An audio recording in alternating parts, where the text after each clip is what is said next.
রিঙ্কু শখে রান্না করে আজকে প্রথম রান্না হয়েছে চিকেন ছাট, আর যেটা কিনা খাইতে পরোটার সাথে ছিল একেবারে সেরা। প্রথমে কড়াইতে সরষের তেল গরম করে দেবো অল্প একটুখানি চিনিটা উপরে ভাসে উঠলে তারপর জিরা সোমবার দিয়ে দেবো পেঁয়াজটা একটু আদা ভাজা হয়ে গেলে তারপর দেবো স্বাদ মতো নুন দিয়ে পেঁয়াজটা একটু ভালো করে ভাজি নিতে হবে।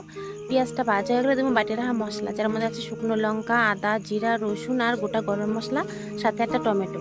মশলাটা নাড়াচাড়া করে নিয়ে তারপর তুমি পরিমাণ মতো হলুদ দিয়ে ভালো মতো কষাই নিয়ে কাটে রাখা আলুতে নাইড়া ছেড়ে 1 মিনিট ভালো করে কষাই নিয়ে তারপরে আগের থেকে ধুয়ে পরিষ্কার চিকেন ছাড়টা দিয়ে একটু ভালো মতো করে কষাই নিতে হবে। চিকেন ছাড় দিয়ে কিন্তু আর কোনো ঝামেলা নেই, খালি ভালো মতো কষালে যাবো, যেটা কিন্তু রান্না এমনি মাংসের থেকেও সহজ আর অল্প সময়ে হয়েও যায়। প্রায় 15-20 মিনিট ধরে ভালো মতো কষাই নিচ্ছি, কম আছে। তারপরে অল্প একটুখানি জল, 1 কাপ মতো জল দিলে কিন্তু হয়ে যাবো। ভালো মতো একটু ফুটে উঠলে 10 মিনিট ধরে জাল দিচ্ছি, কম আছে। এবারে কিন্তু দেখেন আমার চিকেন চাট পুরোপুরি রেডি। ওনার উপর থাকবে 5 মিনিট ওনার উপর থেকে নামাই দিলে কিন্তু রেডি গরম গরম চিকেন চাট। আর ছিল আটার পরোটা।